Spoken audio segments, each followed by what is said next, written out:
Hello दोस्तों, स्वागत है आप लोगों का हमारे यूट्यूब चैनल महान सर में। और दोस्तों, आज हम पढ़ेंगे कृषि व्यवस्था के बारे में। भारतीय कृषि व्यवस्था के बारे में हम पढ़ेंगे, बहुत अच्छे से पढ़ेंगे, एक एक चीज़ को समझेंगे। मैं आपको एक बार थोड़ा सा दिखा देता हूँ क्या क्या चीज़ पढ़ने वाले हैं। जैसे कि हम इसमें क्या पढ़ेंगे, जैसे ये आपको दिख रहा होगा क्या है, ये देखिए खाद्य फसलें हैं, व्यापारिक फसलें, नकदी फसलें, सिंचाई के साधन पढ़ेंगे, और खरीफ और रबी की फसलों को देखेंगे, जायद की फसलों को देखेंगे, और फसल में लगने वाले ये रोग देखेंगे। और ये क्रांतियां आप लोग देखिए ना, ये क्रांतियां, ये गजब आपको दिखाएंगे हम। ये क्रांतियां आप लोग देखना, बहुत अच्छे से मैं आपको समझाऊंगा ये इतनी आपकी क्या है क्रांतियां होती हैं। तो ये आप लोग जरूर देखना, मतलब ये क्लास जरूरी देखना। तो मैं आपको बताता हूँ कि पीछे हमारी और भी क्लासें चलते हैं, कंटिन्यू चल रही हैं। जैसे कि भारतीय इतिहास की क्लासें हमारी अपलोडेड हैं, आप लोग जरूर देखिए जाके। और प्राचीन इतिहास की तो मैंने एक मैराथन बनाई है, एंशिएंट की भी, वो मिडाइवल की भी मैराथन बना दी है मैंने, और मॉडर्न इतिहास की तो 2 मैराथन बनाई है मैंने। बहुत ज़बरदस्त क्लासें हैं दोस्तों, देखना ना भूलें। और इसके बाद मैंने भारतीय भूगोल बहुत अच्छे से कंप्लीट कराया है, बहुत अच्छे से जरूर देखिए जाके। और भारतीय भूगोल की 2 क्लासें आपको मैराथन मिलेंगी। उसके बाद वर्ल्ड ज्योग्राफी, वो ऐसी मैंने कराई है ना, जो एकदम क्रीम क्रीम मसाला होता है ना, वो मैंने इसमें कराया है, एकदम क्रीम क्रीम ऐसा मसाला इसमें आपको मिलेगा। आप देखेंगे तो ये ऐसा मसाला। और ये देखिए पॉलिटी का बहुत ज़बरदस्त आपका पढ़ा हुआ है, आप लोग जरूर ये क्लासें तो आप जरूर देखिए जाके, मिस मत कीजिए इनको, बहुत अच्छी क्लासें हैं। अब हम आते हैं अपने इस एग्रीकल्चर वाले टॉपिक पे। देखिए एग्रीकल्चर को हम पढ़ना स्टार्ट करते हैं।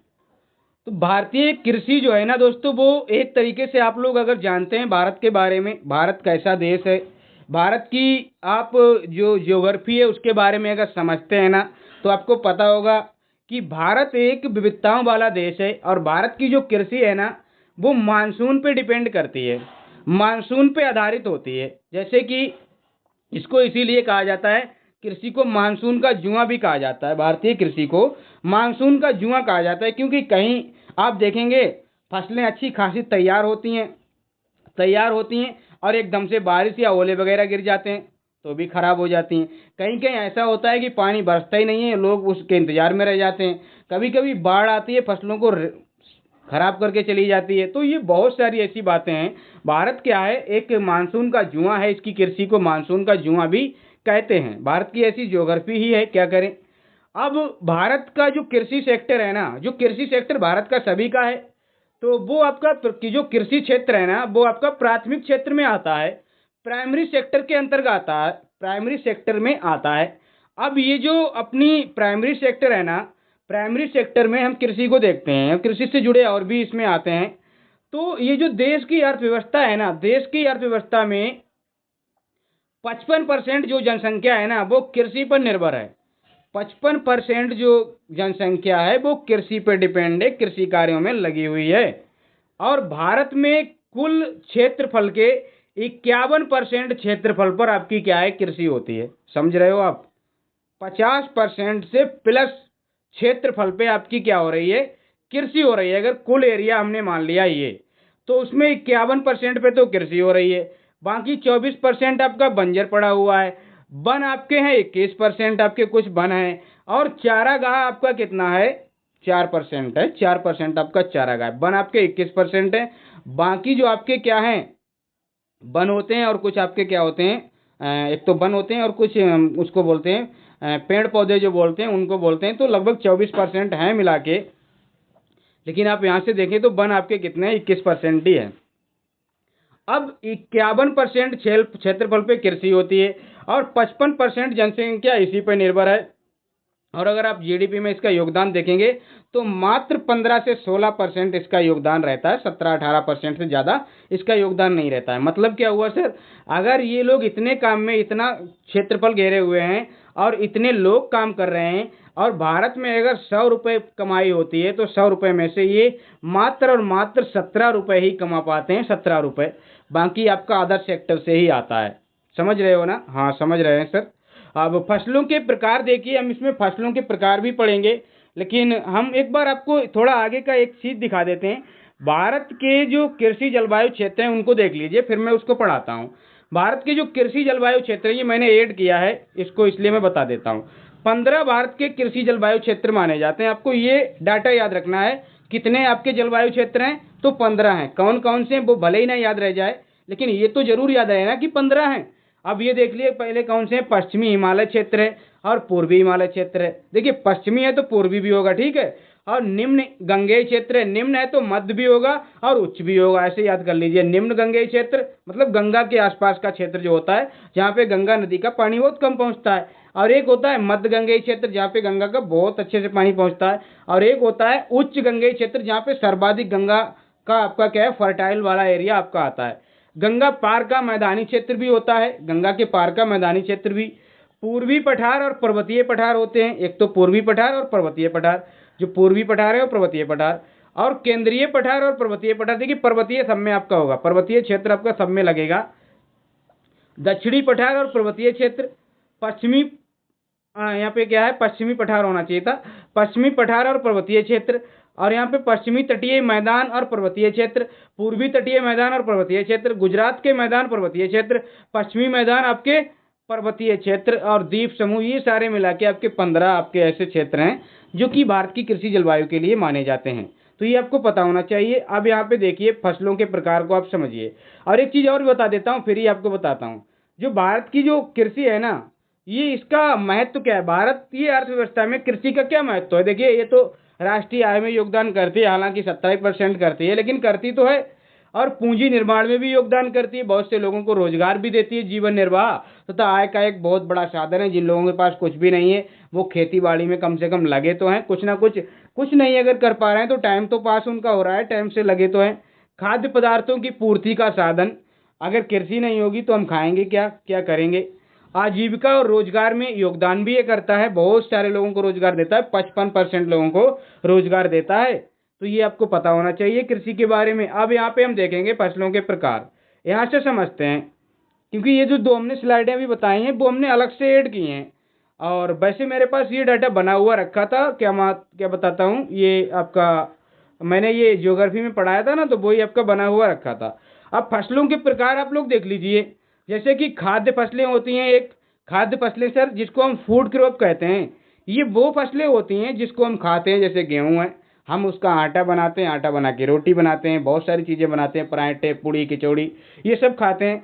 मक्का है, ज्वार है, जौ है, दलहन है, आलू है, ये सब हम खाते हैं, अलग अलग तरीके से इस्तेमाल करते हैं, अलग अलग इनके क्या बना लेते हैं, अलग अलग इनकी रेसिपी बना के इनका यूज करते हैं। अब यहाँ पे देखिए नकदी फसलें, कुछ ऐसी फसलें हैं जिनका हम नकदी फसलें कहते हैं, जिनको हम डायरेक्ट बेच देते हैं। जैसे कि गन्ना है, गन्ना को आप कभी कभी तो ऐसा होता है लोग खेत में ही बेच देते हैं कि कटा ले जाओ, कभी कभी क्या है खेत कटा के आपको कंपनी फैक्ट्री में जाके बेच देते हैं। तो कपास है, ये सारी क्या है नकदी फसलें। तंबाकू है, तिलहन है, ये सारी नकदी फसलें हैं, इनको कैश क्रॉप कहते हैं। इनसे हम डायरेक्ट इनको कैश करा लेते हैं, ऐसे समझिए। अब ऋतुओं के आधार पे अगर आप देखेंगे ना, तो भारतीय जो कृषि है ना वो 3 प्रकार की होती है। मतलब उसमें 3 प्रकार की फसलें होती हैं, ऋतुओं के आधार पे 3 प्रकार की फसलें होती हैं, 3 प्रकार के तरीके से इसमें कृषि की जाती है। जैसे कि आप देखेंगे, आपको खुद ही पता है, रबी की फसलें होती हैं हमारे यहाँ पे, हाँ होती हैं हमारे यहाँ पे। वो रबी में कुछ लिखा है, कुछ बोलता हूँ। खरीफ की फसल होती है, रबी की फसल होती है, जायद की फसल होती है। ये 3 प्रकार की हमारे यहाँ पे कृषि होती है, ऋतुओं के आधार पे 3 प्रकार की कृषि होती है। अलग देशों में पता नहीं क्या, हमारे यहाँ पे यही होता है, भारतीय कृषि में यही होता है। अब देखिए यहाँ पे इसको मैं समझाता हूँ, यहाँ पे आइए आगे। अब अभी जो हमने खाद्य फसलें बताई थी ना, तो हमने खाद्य फसलें बताई थी, तो ये देखिए आपकी, ये देखिए आपकी खाद्य फसलें आपकी कौन सी, प्रमुख खाद्य फसलें आपकी कौन सी हैं। प्रमुख जो खाद्यान्न है, जैसे कि आपके चावल हैं, गेहूं हैं और जौ हैं, ये आपके प्रमुख खाद्यान्न फसलें हैं। मोटे अनाज में ये अलग अलग भी आपसे पूछा जा सकता है डाटा की प्रमुख खाद्यान्न आपकी कौन सी हैं। तो गेहूं चावल ही आप जौ खाते हैं सबसे ज़्यादा तो गेहूं और चावल, ये समझिए। और उसके बाद जो मोटे अनाज में आती हैं ना, वो आपकी कौन सी होती हैं, ये वाली होती हैं। मोटे अनाज में आपकी ये होती हैं, तो ये भी आपको याद रखना है। जैसे कि ज्वार है, बाजरा है, मक्का है, रागी है, ये आपको पता होना चाहिए। और जो लघु खाद्यान्न है, लघु खाद्यान्न मतलब और भी छोटे मोटे खाद्यान्न होते हैं, जैसे कि कोंदो है, साबा है, काकुन है, चना है, कुटकी है। अब ये मुझे भी नहीं पता, मैंने नहीं देखी ये कौन कौन सी होती हैं, लेकिन ये होती हैं। इंडियन कल्चर है, इंडियन आपकी क्या है ये क्रॉप्स हैं, इनको होती हैं ये। अब देखिए व्यापारिक फसलें, आप देखिए यहाँ पे व्यापारिक फसलों में जो कॉमर्शियल होती हैं, जिनसे सीधे ट्रेड कर लिया जाता है, जैसे कि कॉमर्शियल क्रॉप्स जो आपकी नकदी फसलें भी इसमें शामिल हैं। आप देखेंगे तो जैसे कि आप देखेंगे तिलहन है, ये आपको क्या है, ये आपकी क्या है कॉमर्शियल फसलें होती हैं, ये आपकी कॉमर्शियल फसलें होती हैं। जैसे कि आप सरसों है, तिल है, अरंडी है, अलसी है, सूरजमुखी है, ये कॉमर्शियल होती है। क्योंकि आप जाएंगे ना तो तेल है, ये सारी चीज़ें आप लेते रहते हैं, खरीदते रहते हैं। हालांकि खरीदते गेहूँ, लेकिन ये गेहूँ सबके पास होता है, घरों में होता है, चावल भी होते हैं। लेकिन ये क्या है आपका सरसों का तेल, तिल है, अरंडी, अलसी, ये आपकी क्या है कॉमर्शियल फसलें हैं। कपास है, जूट है, मेस्ता है, सनई है, चाय, कॉफ़ी, ये सब कॉमर्शियल बोले तो नकदी फसलें वही आपकी कैश क्रॉप में आ जाती हैं। चुकंदर है, गन्ना है, ये शर्करा वाली, देखिए यहाँ पे अलग अलग इसके नाम लिखे हैं। तिलहनी फसलें आपकी कौन सी हैं, ये हैं। रेशम वाली जैसे कपास है, जूट है, मेस्ता है, सनई है, ये रेशम वाली जिनसे कपड़े वगैरह का काम होता है। और उद्दीपक फसलें जो इंसान के अंदर थोड़ी उत्तेजना को बढ़ाते हैं, जैसे चाय, आपको नींद लग रही है चाय पी लीजिए, कॉफी पी लीजिए, तंबाकू, ये आपकी उद्दीपक फसलें कहलाती हैं। शर्करा जो कि मीठी फसलें जैसे कि गन्ना है, चुकंदर है। और दलहन जिसमें दालें आ जाती हैं, अरहर की, मूंग की, उड़द की, मसूर की, चने की, ये सारी दालें दलहनी फसलें हैं। लेकिन ये कुल मिला के क्या है, ये सब व्यापारिक फसलें हैं, ये सब कैश क्रॉप हैं। अब देखिए नकदी फसलों को भी एक बार देख लीजिए, यहाँ पे मैंने वैसे बता ही दिया है। ये आपकी हैं गन्ना है, कपास है, जूट है, चाहे ये सारी नकदी फसलें, ये भी नकदी फसलें हैं, इनका अलग अलग नाम दे दिया गया है बस। अब भारत में सिंचाई के साधन को भी आप देख लीजिए। भारत में जो सिंचाई साधन है ना, उनको भी आप देख लीजिए कैसे कैसे सिंचाई होती है। अलग अलग बड़ी तरीके की सिंचाई होती है, लेकिन मुझे पता नहीं है कैसी कैसी है, मैं आपको नाम बता देता हूँ। देखिए एक तो नलकूप और कुएं से होती है।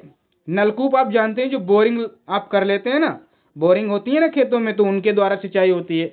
और कुएं, आप कुओं से आप क्या है सिंचाई करा लेते हैं, पहले ये होता था, अब तो शायद नहीं भी होता है। अब तो आपने एक और चीज़ देखी होगी, आप क्या लगवा लेते हैं, मैंने खेतों में देखा है, जो बिजली क्या बोलता हूँ उसका नाम मुझे दिमाग में नहीं आता है। नाम मतलब आ ही नहीं रहा दिमाग में, उसको क्या कहते हैं, लाइट से वो चलते हैं, हैंड पंप क्या होते हैं, मतलब मुझे उसका नाम नहीं एक्चुअली मुझे आ रहा है याद। तो उससे लोग क्या है बहुत अपनी क्या सिंचाई करते हैं। अब तो समर लगवा लेते हैं खेतों में। तो ये सब क्या है आपके, क्या नलकूप आपकी सुविधाएं हैं। नहर से भी सिंचाई होती है, तालाबों से भी होती है, ड्रिप एक टपक सिंचाई होती है, जो आपकी पौधे पौधे पे लगाई जाती है। एक फव्वारा होती है, ये फुहारा की टाइप में आपका पानी क्या है फसलों पे क्या है गिराया जाता है, ऊपर से इनको छिड़काव लगा दिया जाता है एक तरीके से। एक सतही होती है, जो पौधे की जड़ में आपका पानी, उसमें गोला बना दिया जाता है पौधे की जड़ पे, और उसमें पानी भर दिया जाता है। तो ये अलग अलग तरीके की होती हैं। एक ढेकुली होती है, एक रहेट होती है, एक बेड़ी होती है, सोलर पंप से अब तो होने लगी है। ये अलग अलग आपकी क्या होती हैं सिंचाइयाँ होती हैं। सबका मकसद आपका वही होता है, एग्रीकल्चर को बेहतर कैसे बनाया जाए। तो ये आप कुछ नाम हैं, इनको आप याद रख लीजिए। कैसी हैं भारत में जो सिंचाई के आपके तरीके हैं, वो आपके ये आपके क्या हैं तरीके होते हैं। आगे बढ़िए। अब हम आते हैं, जो अभी हमने बात की थी, हमारे भारतीय में 3 प्रकार की फसलें होती हैं, ये आपकी रबी फसल और ये वाली। अब इनको पढ़िए, यहाँ से मैं आपको इनको समझाता हूँ क्या है, यहाँ पे समझिए। रबी की फसल को सबसे पहले देखते हैं कि रबी की फसल किस तरीके से होती है। थोड़ा इसको नीचे लाते हैं, ऐसे समझते हैं, क्योंकि हमारे पास ऑप्शन है तो ऐसे कर लेते हैं, ठीक है। रबी की फसल, रबी की फसल जो है, अगर आप लोगों को इसमें सही से दिख नहीं रहा है ना, तो आप अपनी क्वालिटी थोड़ा बढ़ा लीजिएगा, बहुत अच्छे से आपको दिखेगा। और मैं आपको बताऊं, अगर आप लोगों के पास जियो का नेट है ना, तो जियो में एक ऐप है एच एक्स टनल करके नाम होता है, उस ऐप को डाउनलोड कीजिए। और उसमें फ्री नेट कैसे चलाएं, चाहे आप यूट्यूब पे देख लीजिए, और चाहे आपको अगर जानकारी है तो उसमें एक सिलेक्ट करने को ऑप्शन आता है, जियो नेट करके सिलेक्ट करने को आता है, जियो नेट फॉर ऑल स्टेट करने को आता है। आप उसको सिलेक्ट कर लेंगे तो आपका फ्री नेट चलेगा, फिर आप अच्छी क्वालिटी में भी इसको देख पाएंगे। ये मैंने बता दिया है, मैं ऐसा कर लेता हूँ कभी कभी जब नेट नहीं होता है, तो वैसे तो मैं नेट ही रखता हूँ इसमें। अब देखिए खरीफ की फसल, खरीफ की फसल क्या होती है, सबसे पहले इसको देखिए, यहाँ पे देखिए, इसके टाइम को देखिए, ये कब होती है, बुआई इसकी होती है जून और जुलाई में। अब आपको पता है जून जुलाई में क्या होता है, टेम्परेचर बहुत हाई होता है, टेम्परेचर भी हाई होता है, और जून जुलाई में बारिश भी बहुत हाई होती है। तो ये जो खरीफ की फसल है ना, इसको टेम्परेचर भी हाई चाहिए, उच्च टेम्परेचर चाहिए। ये एरो अगर ऊपर को जा रहा है इसका मतलब हाई टेम्परेचर, और अगर एरो नीचे के होगा तो मतलब लो चीज होगी। तो हाई टेम्परेचर और हाई रेन, उच्च वर्षा और उच्च तापमान की जरूरत होती है खरीफ की फसलों को। खरीफ की फसलों को ये चीज जरूरत होती है। बुआई आपकी जून से जुलाई में होती है, कटाई आपकी सितंबर से अक्टूबर में होती है, मतलब अभी ये कट चुकी है। जो अभी धान वगैरह कटे हैं ना, ये आपके क्या थे, ये आपके खरीफ की फसलें थी, ये आपकी खरीफ की फसलें थी। तो ये धान वगैरह कट चुके हैं क्योंकि अब नवंबर आ गया है। अब गेहूं वगैरह की बुआई आपकी स्टार्ट होगी। वो आपकी किस में आ जाएगी, वो आपकी आ जाएगी किस में आ जाएगी, वो आपकी रबी में आ जाएगी। अब देखिए ऋतु, ऋतु वर्षा ऋतु की फसल इसको कहते हैं, क्योंकि वर्षा होगी, क्योंकि ये ऐसी फसलें हैं ना, क्योंकि इस टाइम पे वर्षा ही होती है। जून जुलाई अगस्त सितंबर तक बहुत अच्छे से बारिश होती है ना। और ये मानसून काल की वर्षा होती है, जो दक्षिण पश्चिम आपका मानसून आता है ना। मैंने आपको उसमें पढ़ाया है ज्योग्राफी में, मानसून के बारे में बहुत अच्छे से पढ़ाया है मैंने मानसून के बारे में, उसको देखिए जाके। तो दक्षिण पश्चिम जो मानसून आता है ना, वो आपको क्या है, इस वर्षा के लिए, मतलब इसके लिए उत्तरदायी होता है, इन फसलों के लिए जिम्मेदार होता है। और इसकी जो मुख्य फसलें हैं वो आप लोग देख लीजिए, इसमें कौन कौन सी फसलें शामिल हैं। जैसे कि धान अभी कटा है, अभी बिल्कुल कटा है ना, हाँ तो वो तो है ये। कपास है, रामदाना है, मक्का है, सोयाबीन है, कोंदो है, ज्वार है, तंबाकू है, कुल्थी है, बाजरा है, अरहर है, चाय है, तिल है, उड़द है, जूट है, मूंगफली है, गन्ना है, सन है। ये इतनी सारी आपकी क्या है फसलें इसमें आती हैं। मैंने इसमें इतनी सारी लिख दी हैं ताकि आपको कोई भी फसल ढूंढनी ना पड़े कि सर खरीफ की फसल कौन सी है। तो इतनी सारी डाटा आपके पास होगा। वैसे आपको जो मुख्य मुख्य मैं आपको बता देता हूँ, आपको क्या क्या याद कर लेना है। धान है, कपास है, मक्का है, और आपका सोयाबीन, बाजरा है, ज्वार है, आपका गन्ना है, मूंगफली है। ये आपकी ऐसी चीज़ें आपको याद रख लेना है। तंबाकू है, चाय है, ये याद रख लेना है। वैसे आप सब याद रख पाएँ तो आपकी मर्जी है, बहुत अच्छा है। अब यहाँ पे देखिए रबी की फसलों को देख लेते हैं। रबी की फसलों के लिए क्या है, टेम्परेचर कम होना चाहिए, क्योंकि अब नवंबर आ गया है ना। नवंबर आया तो दिसंबर भी आएगा। अब इसमें आपको पता ही है टेम्परेचर बहुत लो हो जाता है इन महीनों में, टेम्परेचर बहुत उसमें चला जाता है। लेकिन यहाँ पे क्या है, बारिश की ज़्यादा ज़रूरत होती है। टेम्परेचर कम हो और बारिश थोड़ी ज़्यादा हो जाए तो भी इसमें चलता है। लेकिन यहाँ पे सीधी सीधी बात मैं कहूँ तो यहाँ पे ना भी अगर बारिश हो ना, तो भी आपका कम बारिश में भी काम चल जाता है, लेकिन टेम्परेचर ज़्यादा नहीं होना चाहिए।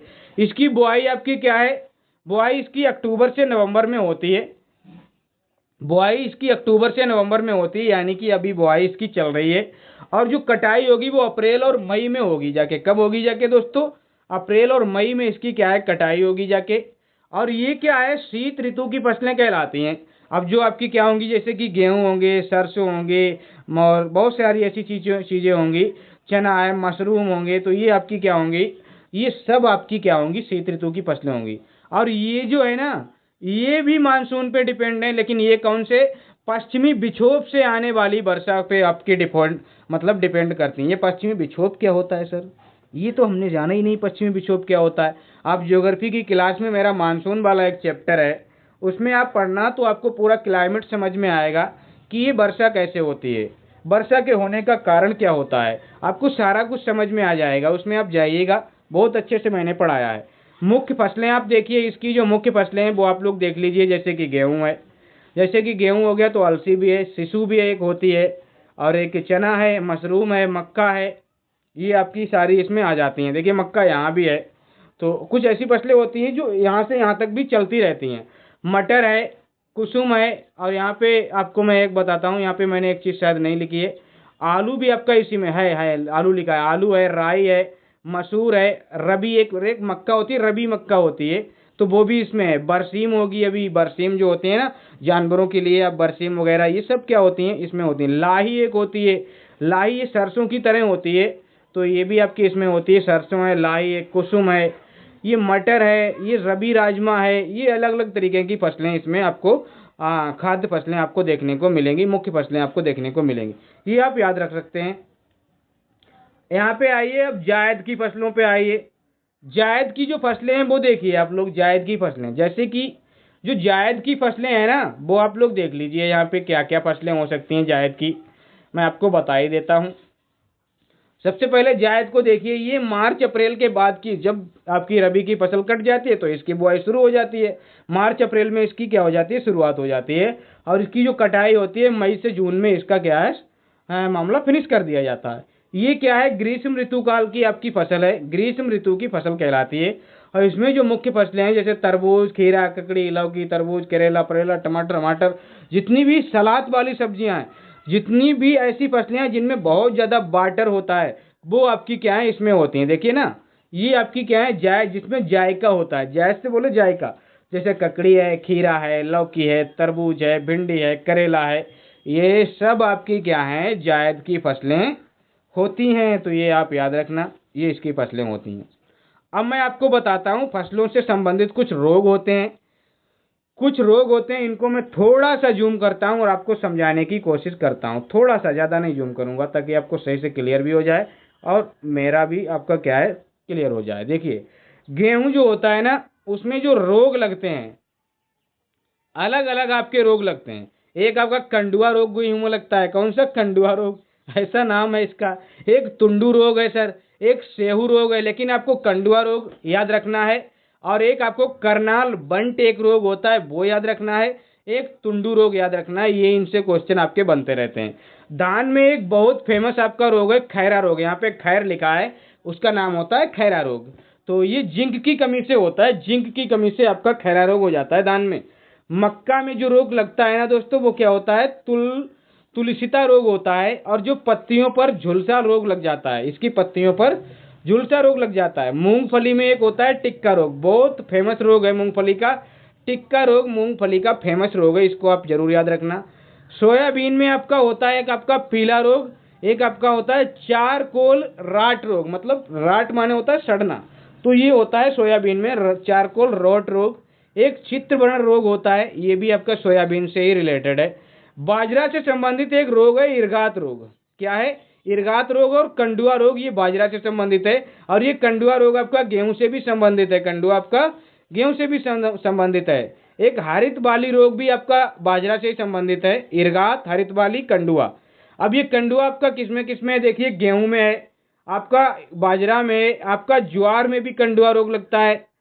अब गन्ने में आपने एक रोग देखा होगा, रेड रोड। गन्ना आप कभी देखना, खेतों में जाना, तो कुछ गन्ने ऐसे होते हैं जहाँ पे जैसे होता है ना वो गन्ने, उसमें आपका लाल लाल सा वो हो जाता है, और उसमें एक चीरा सा लगा होता है, मतलब जैसे गन्ना उसको क्या कर दिया गया हो, काटा सा गया हो, मतलब उसमें जैसे होता है ना काना, जिसको काना कहते हैं ना, वो हो जाता है और लाल लाल हो जाता है। तो वो जो रोग होता है गन्ने में, वो रेड रोट रोग होता है, रेड रोट रोग होता है। अरहर, अरहर में उसमें उटका रोग होता है। क्या? उटका रोग होता है अरहर में। मटर में एक रोग होता है मार्स रोग, जो मैग्नीशियम की कमी से होता है। मैग्नीशियम की कमी से मार्स रोग हो जाता है। और तंबाकू का मोजेक रोग, तंबाकू खाने वालों को बड़ा ही मजा आता है ना, तो उनके लिए एक मोजेक रोग होता है तंबाकू में, ठीक है। और सरसों में क्या होता है? वाइट रस्ट रोग होता है। क्या होता है? वाइट रस्ट रोग आपका सरसों में होता है। तो ये आप याद रखना कि वाइट रस्ट रोग किसमें है? सरसों में। ये आपके रोग प्रमुख आपके क्या है रोग हैं, तो इनको जरूर आप याद रखना। अब हम आते हैं किसको, अब हम पढ़ते हैं कृषि से संबंधित क्रांतियां। ये बहुत अच्छी क्रांतियां, इनको आप जरूर देखिएगा। और मैंने एक ही क्लास में, मतलब एक ही उसकी स्लाइड में सारी क्रांतियों को रख दिया है, तो ये आप जरूर देखिएगा। इनकी डिटेल भी मैं पढ़ा सकता हूँ। पहले आप ये देखिए, यहाँ पे देखिए, यहाँ पे मैंने क्या लिखा है? क्रांति, और उससे संबंधित मैंने क्या लिखा है? क्षेत्र। यहाँ पर भी मैंने क्रांति लिखा है और उससे संबंधित क्षेत्र लिखा है। तो यानी क्रांतियां कितनी है? बहुत सारी क्रांतियां। देखिए, ये क्रांतियों से डायरेक्ट आपके क्वेश्चन आते हैं, तो इनको जरूर याद रख लेना।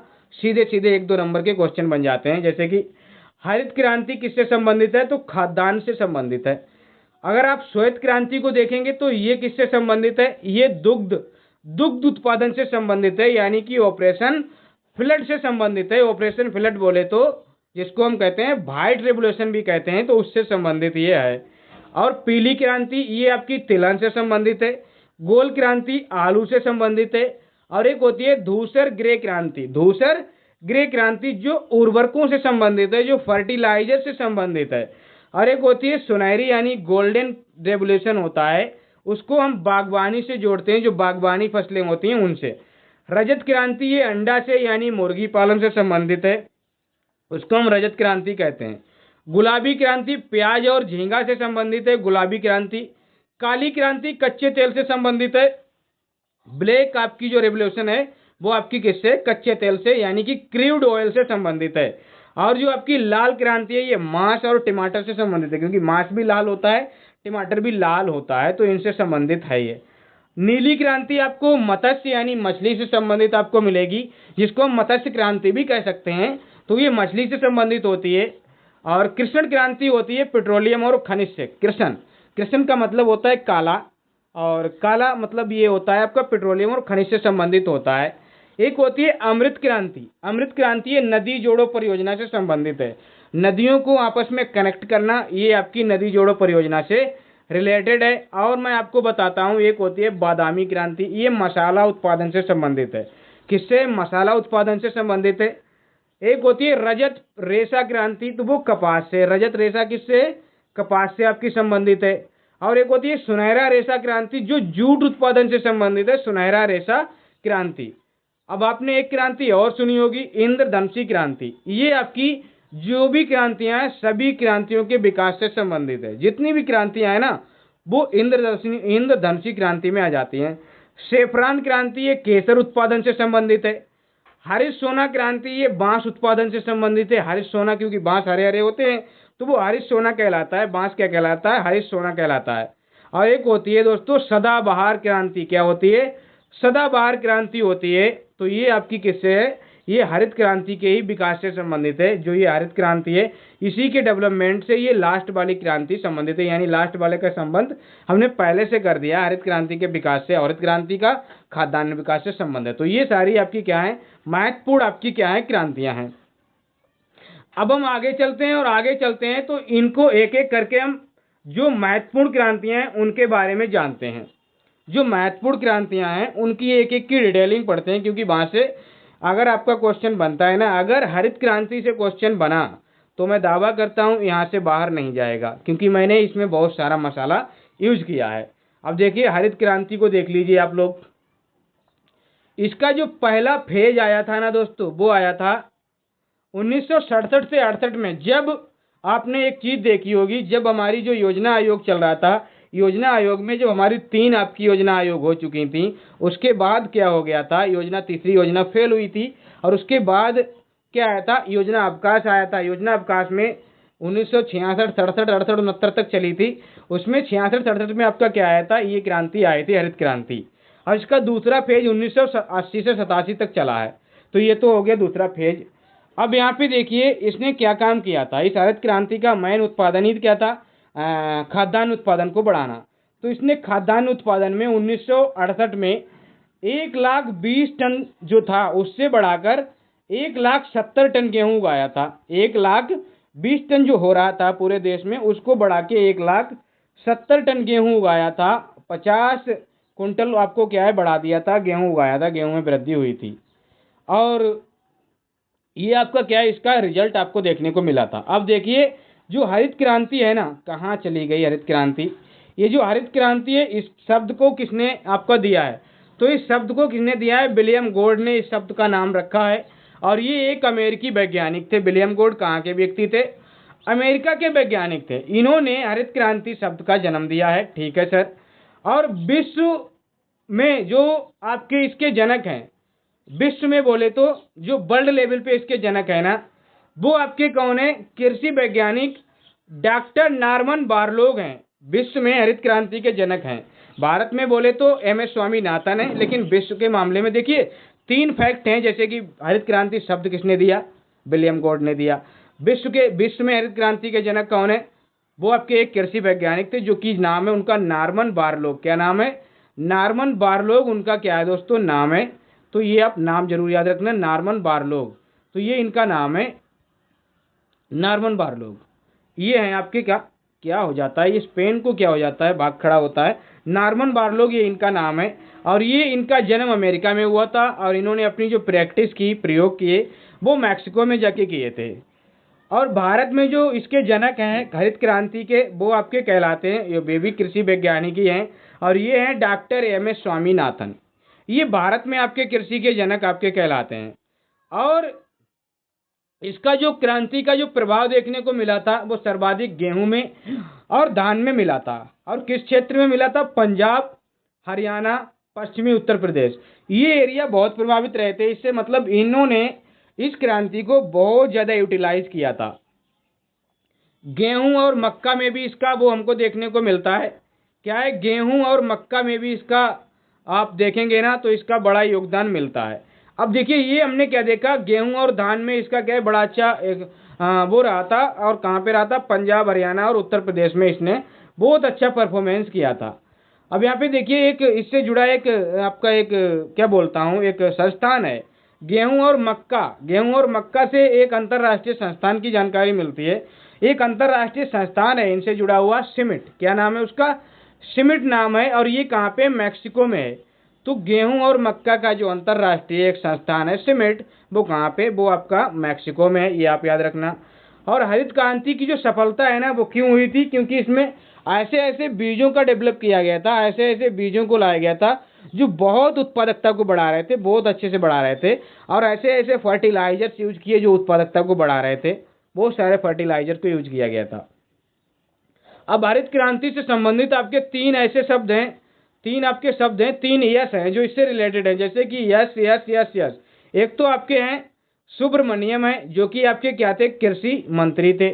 एक आपके शिव रमन है, जो कि कृषि सचिव थे। एक आपके स्वामीनाथन है, जो कि आपके क्या थे, ये आपके जो थे, ये तो आपको पता ही है, इसके जनक ही हैं कि हरित क्रांति के क्या हैं, एम एस स्वामीनाथन क्या है, इसके जनक हैं। तो यहाँ पे लिखा नहीं है, उससे कोई दिक्कत नहीं है। लेकिन और भी इससे जरूरी जो चीजें हैं वो आप समझ लीजिए। एक है कृषि के प्रणेता, जो कि आपके 1968 में आए थे, बाबू जगजीवन राव, इनको कृषि का प्रणेता कहते हैं। और इन्होंने बहुत एक्टिव रोल निभाया था कृषि के मामले में, बहुत एक्टिव रोल इन्होंने अपना निभाया था, सक्रिय भाग इन्होंने निभाया था 1968 में। लेकिन जो जनक हैं वो कौन है, वो आपके स्वामीनाथन है। अब इसके परिणाम को देखिए दोस्तों, परिणाम क्या हुए थे, प्रति हेक्टेयर उत्पादकता में वृद्धि हुई थी। इसने व्यावसायिक कृषि को बढ़ावा दिया था, व्यावसायिक कृषि को भी बढ़ावा दिया था, क्योंकि खाद्यान्न में बहुत वृद्धि हो गई थी। और इसने क्या है, इसमें क्या क्या प्रयोग हो रहे थे, ट्रैक्टर का प्रयोग किया गया था, ट्यूबवेल का, हार्वेस्टर का, पंप का, ताकि बहुत अच्छे से सिंचाई हो सके, बहुत अच्छे से कृषि को किया जा सकते। और इसने क्या किया था, जो श्रम विस्थापन है ना, गांव से नगर की ओर जो हो रहा था, जो श्रम विस्थापन गांव से नगरों की ओर हो रहा था, उसको भी रोकने का काम किया था। क्योंकि लोगों के पास काम नहीं था, कृषि में अच्छा उत्पादन नहीं था, तो लोग क्या कर रहे थे, वो गांव से शहरों की ओर भाग रहे थे काम की तलाश में। तो उसको भी इसने कुछ हद तक रोका था, क्योंकि अब कृषि में अच्छी अच्छी चीजें आ गई थी।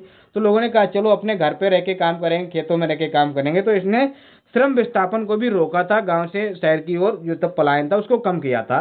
तो ये आपकी क्या है, हरित क्रांति आपकी है। और इसने इसके कुछ दुष्प्रभाव भी रहे होंगे, क्योंकि फर्टिलाइजर्स का जो यूज हुआ ना, उसका लोगों के हेल्थ पे बहुत इफेक्ट पड़ता है, बहुत इफेक्ट पड़ता है। तो ये भी आपको पता होना चाहिए। अब ये मैं आपको देखूँ, अगली क्रांति पे आता हूँ, श्वेत क्रांति। अगली क्रांति क्या है हमारी, श्वेत क्रांति है। और श्वेत क्रांति जो है ना, वो 1967-68 में ही आई थी, उसी टाइम पे। और ये किस कार्यक्रम के अंतर्गत आई थी, सघन पशु विकास कार्यक्रम एक आया था। सघन पशु बोले तो बहुत ज्यादा पशुओं को बढ़ाया जाए, पशु बढ़ेंगे तो दूध उत्पादन बढ़ेगा। तो ये सघन पशु का विकास कार्यक्रम आया था 1967-68 में, इससे संबंधित था। और 1970 में इसे ऑपरेशन फ्लड का नाम दिया गया था, इस क्रांति को नाम दिया गया था ऑपरेशन फ्लड, यानी कि व्हाइट रेवोल्यूशन इसको भी कहा गया है। और इससे संबंधित एक एक क्या बोलता हूँ, एक बोर्ड खोला गया था 16 जुलाई 1965 को।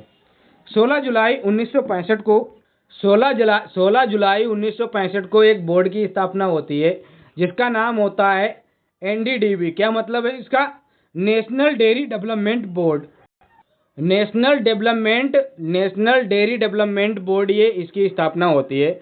और इसका जो हेडक्वार्टर है, इसका जो वो है, मतलब इसका हेडक्वार्टर बोले तो मुख्यालय इसका कहाँ पे, आनंद, गुजरात में इसका क्या है, वो संस्थान बना हुआ है। और इसके जो अध्यक्ष थे वो डॉक्टर वर्गीस कुरियन थे। कौन थे, डॉक्टर वर्गीस कुरियन। और भारत में इन्हें श्वेत क्रांति का जनक कहा जाता है, भारत में इन्हें श्वेत क्रांति का जनक बोला जाता है। और इसी से संबंधित एक और आपका है नेशनल डेयरी रिसर्च इंस्टीट्यूट। क्या है, नेशनल डेयरी रिसर्च इंस्टीट्यूट, जो कि 1955 में बना था, और वो आपका कहाँ पे, हरियाणा में है। तो ये भी आपको याद रखना है। और इससे संबंधित एक और है, देश का प्रथम दुग्ध संघ, देश का प्रथम दुग्ध संघ आपका है मिल्क, आपका यूनियन है, मिल्क फेडरेशन है, जो आपका लखनऊ में बना हुआ है। तो ये भी आप याद रखना, ठीक है भाई। और एक है दुग्ध विकास विभाग और दुग्ध विकास परिषद की स्थापना। क्या है, दुग्ध विकास विभाग बोले या दुग्ध विकास परिषद की स्थापना, ये दोनों ही आपकी 1976 में आपको मिलेंगी। तो ये आप याद रखना, चाहे दुग्ध विकास विभाग आपसे पूछा जाए, चाहे दुग्ध विकास आपकी परिषद की स्थापना पूछी जाए तो ये दोनों ही आपकी कब हुई, 1976 में इनका क्या हुआ, स्थापना हुआ। अब इससे संबंधित देखिए, जो दुग्ध है ना उसका एक ट्रेडमार्क है, उसका नाम है पराग। क्या है, पराग। और एक है पशु चारा बैंक। पशु चारा बैंक जो कि कहाँ पे, झांसी में है। और झांसी में एक जगह है भरारी, भरारी झांसी में आपका एक जगह है, तो वहाँ पे पशु चारा बैंक है। तो ये श्वेत क्रांति से रिलेटेड आपके इतने टर्म है, तो ये आप याद रखना। अब यहाँ पे आइए अगली, इस पे पीली क्रांति। पीली क्रांति जिसके जनक आपके कौन है, सैम पित्रोदा से संबंधित आपकी ये क्रांति है। और इसमें जो संबंधित डाटा है, जैसे तेल उत्पादन से, कौन सा तेल, जो हम खाद्यान्न तेल होते हैं उसकी बात करते हैं, और तिलहन से संबंधित है, खाद्यान्न तेल और तिलहन से संबंधित आपकी ये क्रांति है। और इसके लिए एक मिशन आया था, तिलहन प्रौद्योगिकी मिशन। क्या मिशन था दोस्तों, तिलहन प्रौद्योगिकी मिशन, जो कि आपका 1986 में आया था। और एक राष्ट्रीय तिलहन और ऑयल पॉम मिशन भी आया, जो 2014 में चलाया गया। राष्ट्रीय तिलहन ऑयल बोले तो तेल, पॉम मिशन, ये आपका कब आया, ये आपका 2014 में चलाया गया। और मैं आपको बताता हूं इससे संबंधित आपका क्या है, एक आपका क्या है, सोयाबीन। सोयाबीन में आपका 20% आपका क्या होता है, ऑयल होता है, और 45% इसमें प्रोटीन होता है। बहुत ज़्यादा इसमें क्या होता है, प्रोटीन होता है। तो इसकी जो फसलें हैं, जो पीली क्रांति से संबंधित जो फसलें हैं वो भी आप लोग देख लीजिए। पीली क्रांति से जो रिलेटेड आपकी क्या है फसलें, जैसे कि इसमें कौन सी फसलें आपको दिख रही हैं, सोयाबीन इसमें आती है सर, आती है। मूंगफली का तेल होता है, हाँ होता है। सरसों का, हाँ। सूरजमुखी का, हाँ। नारियल का, कुसुम का, तोरिए का, और एक होता है अरंडी बिनौला, उसका आपका क्या है, तेल होता है। तो ये सारी आपकी क्या है, खाद्य आपके जो तेल हैं, जो तिलहन फसलें हैं जहाँ से तेल निकलता है, वो आपकी इसमें शामिल की जाती हैं। अब आगे बढ़ते हैं अगली क्रांति पे दोस्तों, और अगली क्रांति हमारी क्या है, पीली क्रांति है। पीली क्रांति जिसको हम क्या कहें, पीली क्रांति बोलता हूँ। गोल क्रांति है, गोल क्रांति जो कि आलू से संबंधित है, आलू के डेवलपमेंट से संबंधित है। और आलू के बारे में मैं आपको बताता हूँ, तो ये 16वीं सदी का आपका क्या है, एक आपका क्या है, एक प्रोडक्ट है जो पुर्तगाल से आया था। आलू भारत में पहले नहीं होता था, ये पुर्तगाल से आया था। तो वहाँ से इसका क्या है, निर्माण आपका मिला है, हमको देखने को मिलता है। और केंद्रीय आलू एक अनुसंधान है, जो कि आपका कहाँ पे, ये डाटा यहाँ पर का कहाँ पे चला गया, मुझे ही नहीं पता कहाँ पे गायब हो गया, इसको मुझे देखना पड़ेगा। यहाँ पे क्या डाटा था और वो कहाँ चला गया है, इसको मैं देखूंगा, क्योंकि कुछ गड़बड़ हो गया है यहाँ पे, पता नहीं कहाँ पे चला गया। मैं देख लूंगा इसका डाटा कहाँ पे गया है, ये कैसे यहाँ से आउट हो गया है। यहाँ पे इसकी डेट लिखी है, क्या है यहाँ पे इसकी क्या लिखी है, डेट लिखी है, कुछ भी डेट है, जो मुझे भी थोड़ा डाउट है वो कितनी डेट है। लेकिन केंद्रीय आलू अनुसंधान आपका कहाँ पे, शिमला में है, हिमाचल प्रदेश के शिमला में आपका है। और इसके साथ आपके क्या है, साथ इसके क्षेत्रीय कार्यालय भी इसके हैं, साथ हैं इसके क्षेत्रीय कार्यालय। और सेंट्रल पोटैटो रिसर्च इंस्टीट्यूट, एक आपका इंस्टीट्यूट है सेंट्रल पोटैटो रिसर्च इंस्टीट्यूट, जो मोदीपुरम मेरठ में यूपी में बना है। तो ये आप याद रखना, कहाँ पे, सेंट्रल पोटैटो रिसर्च इंस्टीट्यूट आपका कहाँ पे, मोदीपुरम यूपी में है। और जो केंद्रीय आलू अनुसंधान है वो आपका कहाँ पे, शिमला में है। तो ये आप याद रखना। यहाँ पे इसकी डेट थी वो मुझे कुछ याद नहीं है, और मैं देख के यहाँ पे लगाऊंगा कि यहाँ पे क्या था, क्योंकि मैंने कट कॉपी पेस्ट करता हूँ तो कहीं कहीं पे ऐसा है, छूट जाती है कुछ चीज़ें। अब एक क्रांति आपको मैंने बताई, धूसर क्रांति। धूसर क्रांति जिसको हम भूरी क्रांति भी कहते हैं, और ये उर्वरक से संबंधित क्रांति है, फर्टिलाइजर से रिलेटेड है। इसमें हमने क्या देखा, इसके अंतर्गत क्या है, जैसे कि आपको सिर्फ नाम पता होना चाहिए, धूसर क्रांति किससे संबंधित है, इसका बहुत ज़्यादा डाटा नहीं पूछा जाता है। ये जैव उर्वरक और उत्पादन से संबंधित है, और इसके 17 केंद्र आपके हैं, जैव उत्पादन केंद्र आपके कितने हैं, 17 हैं। अब इसमें देखिए आप लोग, एक सुनहरी क्रांति है, ये क्या है, इसके संबंधित जो व्यक्ति हैं वो निरपाक तेजुज है। क्या नाम है उनका, निरपाक तेजुज। और ये बागवानी से संबंधित है, विशेषकर सेब से, फलों से संबंधित है, क्योंकि ये विशेषकर किससे, सेब से संबंधित है। तो ये फलों से संबंधित हो गई ना, हाँ हो गई है। और एक क्रांति है रजत क्रांति, जिससे संबंधित आपकी इंदिरा गांधी, क्योंकि ये इंदिरा गांधी के टाइम पे आई थी। और ये अंडा उत्पादन से है, मुर्गी उत्पादन से आपकी क्या है, संबंधित आपकी क्या है, क्रांति है। तो इसको जरूर आप याद रखना। अब एक क्रांति है लाल क्रांति, जो मैंने बताई आपको, टमाटर और मांस से संबंधित है। और इससे संबंधित जो व्यक्ति हैं उनका नाम है विशाल तिवारी, इससे संबंधित एक व्यक्ति हैं। तो ये आप याद रखना। अब देखिए आगे आइए आप लोग, आगे आइए, एक कृषि होती है दोस्तों, एक स्थानांतरण कृषि होती है। इससे आपका क्या है, क्वेश्चन बन जाता है स्थानांतरण कृषि से कि स्थानांतरण कृषि कौन सी होती है। ये तो क्वेश्चन भले ही ना बने, लेकिन इसमें ये क्वेश्चन बन जाता है कि अलग अलग क्षेत्र में इसके अलग अलग नाम हैं, तो उनसे संबंधित ये कृषि बन जाती है। ये कृषि को देखिए, ये किस तरह की है, ये वनों को काटकर और जलाकर स्थानांतरण कृषि की जाती है। कैसे? काटो और जलाओ, इसको भी कहते हैं, काटो और जलाओ कृषि के नाम से भी जानते हैं। इसमें 2 या 3 साल तक फसल करते हैं, फिर उस क्षेत्र को छोड़ देते हैं, अगली फसल के लिए अगला क्षेत्र तय करते हैं। क्यों? यहाँ पे क्या है, उर्वरक वगैरह का इस्तेमाल नहीं होता है, तो 2-3 साल में क्या होता है, उसमें जो उर्वरक होते हैं ना वो नष्ट हो जाते हैं, और फिर वो अलग अगली जगह अपना क्या करते हैं, कृषि को ट्रांसफर करते हैं। तो इसको स्थानांतरण कृषि कहते हैं, शिफ्टिंग एग्रीकल्चर कहते हैं। अब देखिए, यहाँ पे मैंने नाम लिखा है और यहाँ पे स्थान लिखा है कि ये कृषि कहाँ पे पाई जाती है। तो देखिए, एक झूम कृषि है जो कि स्थानांतरण कृषि है, ये इसके नाम है स्थानांतरण कृषि के। झूम खेती पाई जाती है जो कि उत्तर भारत में पाई जाती है, पूर्व और उत्तर भारत में पाई जाती है। पूर्वी उत्तर भारत में, कहाँ पे, मैं उत्तर प्रदेश बोल गया, ये पूर्वी उत्तर प्रदेश में, फिर से वही बात आ जाती है। पूर्वी उत्तर भारत में जो नॉर्थ ईस्ट का इलाका है, जैसे कि आप नॉर्थ ईस्ट का देखेंगे तो ऐसे हमारा भारत है, जो ये वाला इलाका है जहाँ पे असम, अरुणाचल प्रदेश, मेघालय, ये वाले क्षेत्रों में ये पाई जाती है झूम खेती। एक बेबर या दहियार खेती है, बेबर या दहियार, जो बुंदेलखंड वाले इलाके में होती है। एक दीपा या फिर डीपा बोलते हैं, जो बस्तर, दीपा या दीपा जो बस्तर, और ये बस्तर कहाँ पे है, झारखंड में है, नहीं छत्तीसगढ़ में है। कौन सा है, दीपा या डी बस्तर में है, छत्तीसगढ़ में है। एक आपकी बत्रा आपकी है, और ये इसको बत्रा या बालरे कृषि भी कहते हैं, बत्रा या बालरे, ये राजस्थान में आपकी पाई जाती है, बत्रा याद रखना। एक पोडू कृषि है जो आंध्र प्रदेश में आपकी होती है, पोडू आंध्र प्रदेश। कुमारी आपकी केरल से, कुमारी कन्याकुमारी जैसे उधर है केरल तरफ, वैसे ही आपका कुमारी केरल में आपकी होती है। जरा और एरका ये दक्षिणी राज्यों से संबंधित है। दक्षिणी राज्य आपके कौन से हैं, यही कर्नाटक है, केरल है, तमिलनाडु, तेलंगाना, ये आपके क्या है, दक्षिणी राज्य हैं, वहाँ पे ये जरा एरका कृषि होती है। एक है कमन बीघा और धाबी, क्या है, कमन बीघा और धाबी, जो उड़ीसा से संबंधित है। कमन बीघा और धाबी ये उड़ीसा में आपकी पाई जाती है। और एक इधर देखिए, बांगबा आपकी जो मेघालय में होती है, कुरुबा आपकी झारखंड में होती है, खिल आपकी हिमालय में होती है, और पलामू आपका मणिपुर में होती है। पलामू आपकी कहाँ पे होती है, मणिपुर में होती है। तो ये आपको याद रखना है, ये इतनी तरह की कृषि आपकी होती हैं शिफ्टिंग एग्रीकल्चर में। यहाँ पे देखिए, अब मैंने कुछ फसलें आपकी लिखी हैं और उन फसलों से संबंधित ये डाटा लिखा है, कौन सा राज्य आपका उसमें अग्रणी रहता है। ये मोस्टली यही राज्य आपके रहते हैं। अब देखिए, खाद्यान्न फसलों में आप इसको अपडेट कर लेना अगर इसको अपडेट करने की ज़रूरत हो। मैंने इसमें ध्यान नहीं दिया कौन सा इसमें है, लेकिन मैं आपको अभी बता देता हूँ। अभी के लिए फ़िलहाल यही है कि कुल खाद्यान्न में आपका उत्तर प्रदेश, और देश को देखें तो चीन। कुल दलहन में आपका मध्य प्रदेश, सबसे ज़्यादा दलहन आपका कौन उगाता है, मध्य प्रदेश।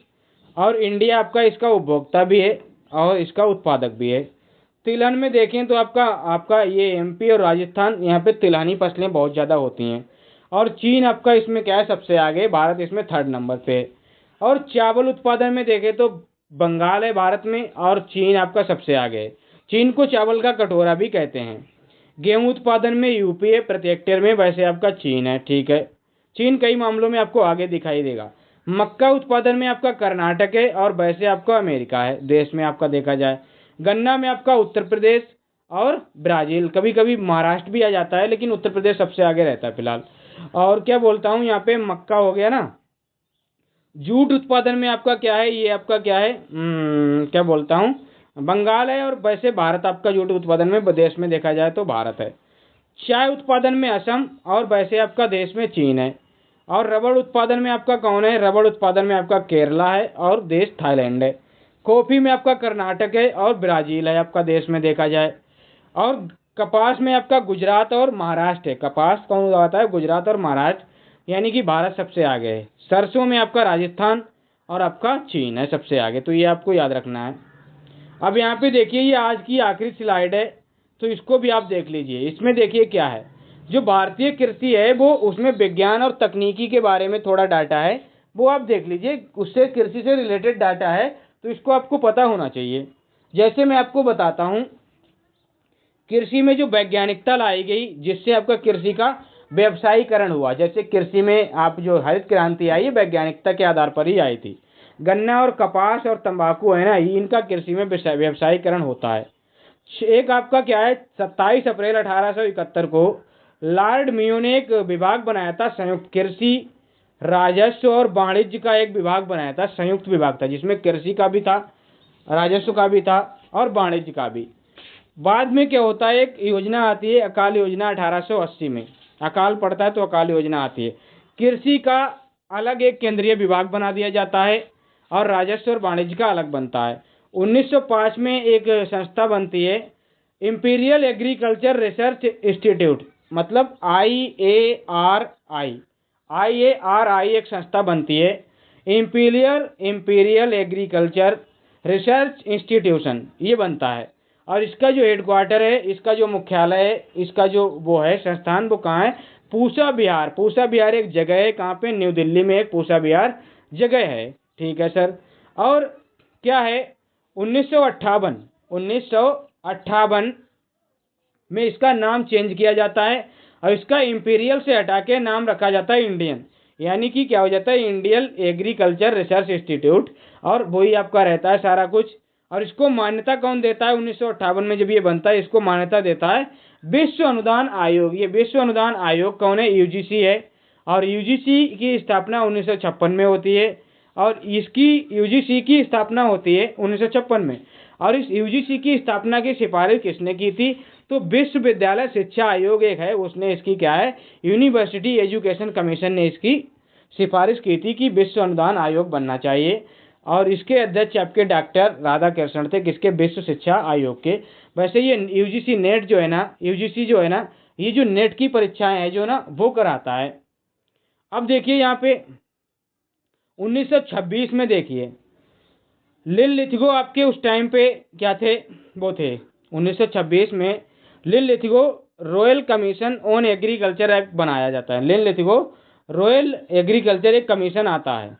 और 16 जुलाई 1929 को imperial council of agriculture research ये एक संस्था बनती है। कौन सी बनती है, imperial council of agriculture research, मतलब ICAR बनता है, जिसका मुख्यालय आपका दिल्ली में ही है। ये सारे मुख्यालय आपका चाहे IARI हो चाहे आपका ICAR हो, वो आपका दिल्ली में ही है। और इसका भी दोस्तों नाम बदल के, जैसे ये इंपीरियल था, इसका भी नाम 1966 में बदला गया और नाम कर दिया Indian council of agriculture research. ये भी आपका पूसा बिहार में ही है। तो ये आप इतना याद रखना, ये मतलब कुछ संस्थान है, इनको आप जरूर याद रखना, इनसे डायरेक्टली इनडायरेक्टली क्वेश्चन बन जाते हैं, तो आपको ये पता होने चाहिए। तो आज की क्लास हमारी ये ख़त्म होती है, समाप्त होती है। और अगर आप चैनल पे नए हैं तो चैनल को सब्सक्राइब कर लेना और बेल आइकन को हमारे प्रेस कर लेना, ताकि वीडियो की नोटिफिकेशन आपको मिलती रहे। और ये टेलीग्राम है, इसको ज़रूर ज्वाइन कर लेना, इसको तो ज़रूर ज्वाइन कर लेना टेलीग्राम को। इस पर आपको बहुत, मैं क्या करता हूँ, PDF भी वगैरह डालता रहता हूँ, क्लास की कभी कभार डालता हूँ, और इससे आपको क्या है, रिवीजन में हेल्प मिल जाती है, तो ये आपको मिलती रहेगी। तो अब क्या है, आप मिलिए मुझे अगली क्लास में और मैं भी आपको अगली क्लास में मिलता हूँ। तब तक के लिए धन्यवाद।